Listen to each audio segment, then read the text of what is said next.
আসসালামু আলাইকুম। লাভবার্ড পাখির বাচ্চা হলে করণীয় কি তা অন্তত কিছু জরুরি টিপস জানতে পারবেন আজকের এই ভিডিওতে। সবথেকে বেশি খারাপ লাগে যখন পাখির ডিম ফুটে ছোট বাচ্চাগুলো বের হবার পরে ওই বাচ্চাগুলো মারা যায়। এতদিন এত যত্নের পাখি পালন করে ডিম ফুটিয়ে বাচ্চা হবার পর যদি ওই পাখিগুলোকে আমরা বাঁচিয়ে না রাখতে পারি তাহলে খুবই কষ্টের একটা বিষয়। তবে আসার কথা হলো সহজ কিছু পরিচর্যা পদ্ধতি অবলম্বন করলে আপনার পাখির সবগুলো বাচ্চাকেই আপনি বাঁচাতে পারবেন। তাই আজকের ভিডিওতে লাভবার্ড পাখির বাচ্চা বাঁচানোর 5টি অব্যর্থ টেকনিক আমি আপনাদেরকে দেখাবো, যেগুলো ফলো করার পরে আপনার পাখির একটি বাচ্চাও আর মারা যাবে না। তাহলে দেরি না করে চলুন শুরু করা যাক। টিপস নাম্বার 1, বাচ্চার বয়স 1 সপ্তাহ হলে হাঁড়ি পরিষ্কার করে দিতে হবে।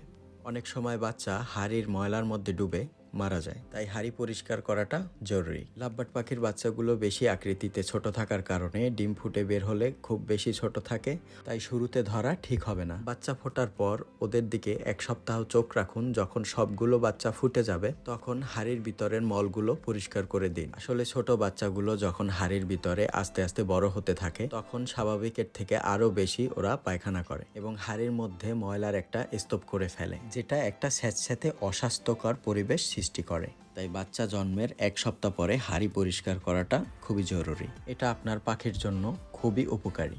তবে ভুলেও ডিম থাকা অবস্থায় হাঁড়ি পরিষ্কার করতে যাবেন না, কারণ যদি ডিমে নাড়া লাগে এবং ওই ডিম ফেটে যায় তাহলে সেক্ষেত্রে ওই ডিম আর ফুটে বাচ্চা বের হবে না। তবে যখন 2-3টা বাচ্চা ফুটে যায় তখন যদি বেশি মল হয়ে যায় তখন আপনি একটি চামচ বা অন্য কোনো উপায়ে আস্তে করে ওখান থেকে কিছু মল বাইরে ফেলে দিবেন। কাজগুলি খুবই সতর্ক সহিত করতে হবে যেন কোনো বাচ্চার গায়ে টাচ না লাগে এবং কোনো ডিম অতিরিক্ত নাড়াচাড়া না হয়।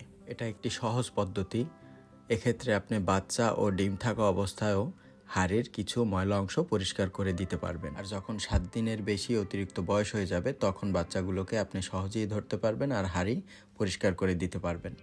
টিপস নাম্বার 2, এরপর রয়েছে এগ ফুড। অনেকে চিন্তা করে পাখির বাচ্চা হলে পাখিকে কি খাওয়াবো। এর এক কথায় উত্তর হলো আপনাকে কিছু খাওয়াতে হবে না। মা ও বাবা পাখি নিজেরাই পাখির বাচ্চাগুলোকে খাওয়াবে। এক্ষেত্রে প্রথমে ছেলে পাখিটা নিজে খাবে, নিজে খেয়ে মা পাখিটাকে খাওয়াবে, সে মা পাখিটা আবার নিজের বাচ্চাদেরকে খাওয়াবে। আবার অনেক সময় দেখা যায় বাবা এবং মা পাখি উভয় তাদের বাচ্চাকে খাওয়াচ্ছে। একজন পাখি পালক হিসাবে আপনার কাজ হলো পাখিকে বেশি বেশি খাবার দেয়া, মানে ওই বড় পাখিগুলোকে বেশি বেশি খাবার দেয়া। সাধারণত লাভবার্ড পাখি 4টা থেকে 8টা পর্যন্ত ডিম দেয়, তাই এ সময় এদেরকে ভালো সিড মিক্স এবং শাকসবজি দিতে হয়। ডিমে তা দেওয়ার সময় সপ্তাহে 1 থেকে 2 দিন এগ ফুড দিতে হবে এবং ডিম থেকে বাচ্চা বের হবার পরে সপ্তাহে 2 থেকে 3 দিন এগ ফুড দিতে হবে। তবে বাচ্চা হওয়ার পরে খেয়াল রাখবেন আপনার দেওয়া এগ ফুড বা কাঁচা শাকসবজিগুলো যেন 5 থেকে 6 ঘন্টার বেশি খাঁচার ভিতরে না থাকে।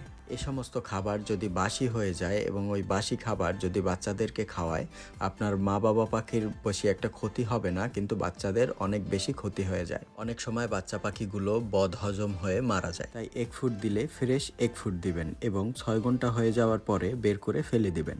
টিপস নাম্বার 3, বাচ্চা ফুটলে মা পাখি এবং বাবা পাখি দুজনে মিলেই সারাদিন ভরে বাচ্চাদেরকে খাওয়ায়। যেহেতু এই সময় তাদের উপর থেকে অনেক দখল যায়, তাই খাঁচায় পর্যাপ্ত পরিমাণ শাকসবজি, মিনারেল ব্লক ও বিশুদ্ধকর পানি পর্যাপ্ত রাখতে হবে। প্রতিদিন কমপক্ষে একবার করে খাঁচার ভিতরের পানি পরিবর্তন করে রাখতে হবে।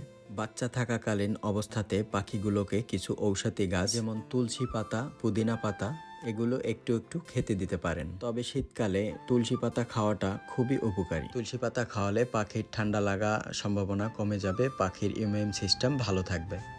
টিপস নাম্বার 4, বাচ্চা ফোটার পর মা ও বাবা পাখিকে গোসলের জন্য নিম পাতা সেদ্ধ করা পানি দিতে পারেন। আর একবার পাখির ডিম উৎপাদন হয়ে গেলে পাখির হাঁড়িটা বাইরের রোদে শুকিয়ে পুনরায় সেট করে দিবেন। এতে করে হাঁড়ি বা ব্রিডিং বক্স জীবাণুমুক্ত হবে, পরবর্তীতে যে বাচ্চা আসবে সেগুলো জীবাণুমুক্ত থাকবে। আর যদি পাখি ডিম পাড়া শুরু করে দেয় তখন হাঁড়ি পরিষ্কার করার সুযোগ থাকে না। তাই বাচ্চাগুলো বড় হয়ে যখন নিজে নিজে খাবার শিখবে তখনই হাঁড়ি বাইর করে পরিষ্কার করে সুন্দরভাবে রোদ্রে শুকিয়ে আবার সুন্দরভাবে সেট করে দিবেন।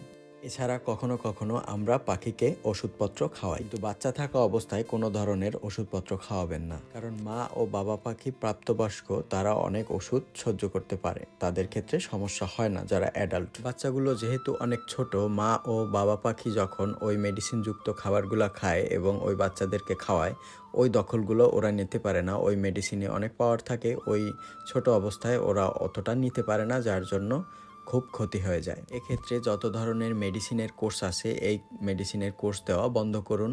সব থেকে ভয়াবহ হচ্ছে কৃমির ওষুধ।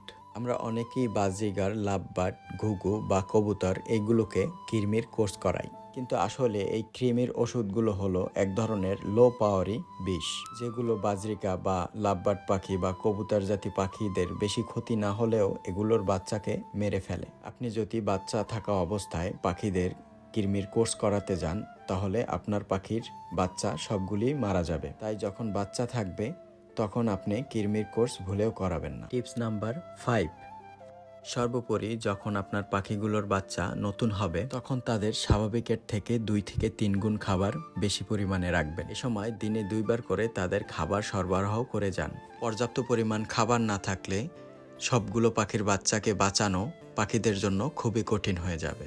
তাছাড়া তাদের রোগ প্রতিরোধ ক্ষমতা বৃদ্ধি করার জন্য প্রতিদিন তুলসী পাতা, পুদিনা পাতা, সজনে পাতা এইসব পাতাগুলি রেগুলারলি দিয়ে যান এবং 1 ফুট সপ্তাহে 3 বার করে সরবরাহ করতে হবে।